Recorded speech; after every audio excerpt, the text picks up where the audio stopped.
বিএনপির এই নেতাকে নিয়ে একটা সময় ভারতও ভয়ে থাকত। তিনি লুৎফুজ্জামান বাবর, সাবেক স্বরাষ্ট্র প্রতিমন্ত্রী। বাবর যতদিন দায়িত্বে ছিলেন ততদিন বাংলাদেশ ভারত সীমান্তে ভারতের কোনো আধিপত্য ছিল না। বিএনপির অনেকে দাবি করেন বাবরের সময়ে বাংলাদেশ ভারত সীমান্তে বাংলাদেশের নাগরিকদের নিরাপত্তা ছিল, তখন বিএসএফ এর এত দাপট ছিল না। অনেকেই মনে করেন ভারতকে অস্থিতিশীল করার ক্ষেত্রে বাবর গুরুত্বপূর্ণ ভূমিকা রেখেছিলেন। প্রায় ১.৫ দশক পর তিনি মুক্তি পেয়েছেন, তাই ধারণা করা হচ্ছে বাবর দায়িত্ব পেলে সীমান্তে আবার সমতা চলে আসবে। ভারতের ৭টি রাজ্যকে একত্রে 7 সিস্টার্স বলে। বাবরের মদদে এই 7 রাজ্য ভারতের হাত থেকে বেরিয়ে যাওয়ার উপক্রম হয়েছিল। উই আর লুকিং ফর শত্রুস এমন ভুলভাল ইংরেজি বলার জন্য লুৎফুজ্জামান বাবর ছিলেন ব্যতিক্রমী এক চরিত্র।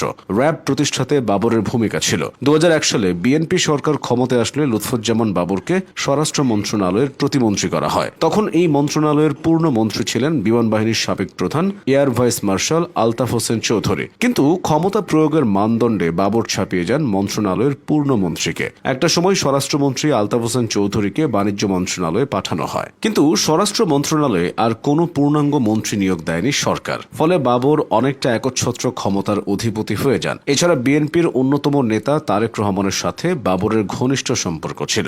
বাবরের বিরুদ্ধে বহু অনিয়মের অভিযোগও ছিল। তিনি স্বরাষ্ট্র প্রতিমন্ত্রী থাকাকালীন দেশে একাধিক ঘটনা ঘটেছিল। ২০০৭ সালে সেনা সমর্থিত তত্ত্বাবধায়ক সরকারের আমলে বাবরকে আটক করা হয়। বিভিন্ন অভিযোগ মাথায় নিয়ে এরপর থেকে তিনি বহু বছর হেফাজতে কাটিয়েছেন। লুৎফুজ্জামান বাবর ১৯৫৮ সালের ১০ অক্টোবর নেত্রকোনার মদন পৌরসভার বাড়ি ভাদেরায় জন্মগ্রহণ করেন। তার বাবা এ কে লুৎফর রহমান ছিলেন সাবেক পুলিশ কর্মকর্তা। গ্রামের বাড়ি নেত্রকোনায় হলেও বাবর বেড়ে উঠেছেন ঢাকার মগবাজারে। পড়ালেখায় সফল না হওয়া বাবর অল্প বয়সেই ব্যবসায় মনোনিবেশ করেন। সফলতা আসে খুবই দ্রুত। এরশাদ সরকারের আমলের শেষ ভাগে ঢাকা বিমানবন্দর কেন্দ্রিক বিভিন্ন ব্যবসায় জড়িত হয়ে তিনি বিত্তশালী হয়ে ওঠেন। এরপর জড়িয়ে পড়েন রাজনীতিতে। ব্যবসার মতো রাজনীতিতেও অল্প সময়ে বাবরের উত্থান। বিএনপির মনোনয়নে 2 বার সংসদ সদস্য হয়েছিলেন তিনি। ১৯৯১ সালে তিনি প্রথমবারের মতো নেত্রকোনা ৪ আসন থেকে সংসদ সদস্য নির্বাচিত হন। প্রথমবার সাংসদ হয়ে বিভিন্ন কৌশলে দলের আস্থা অর্জন করে নিয়েছিলেন। এরপর ১৯৯৬ সালের ১৫ ফেব্রুয়ারি নির্বাচনে তিনি পুনরায় সাংসদ নির্বাচিত হন। তবে সেই নির্বাচনটি দলীয় সরকারের অধীনে হওয়ায় ব্যাপক সমালোচনা সৃষ্টি হয়, যার ফলে ওই নির্বাচনের পর গঠিত বিএনপি সরকার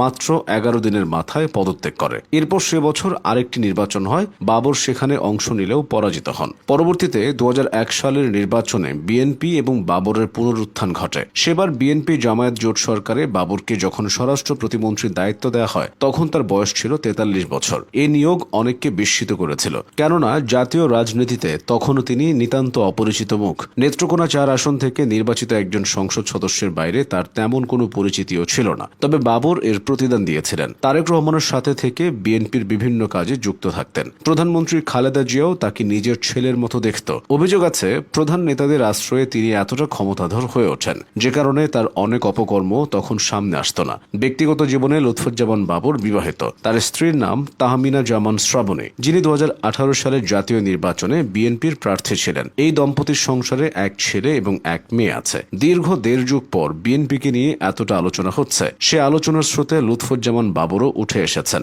বিএনপি তাকে ঘিরেই স্বপ্ন দেখছে।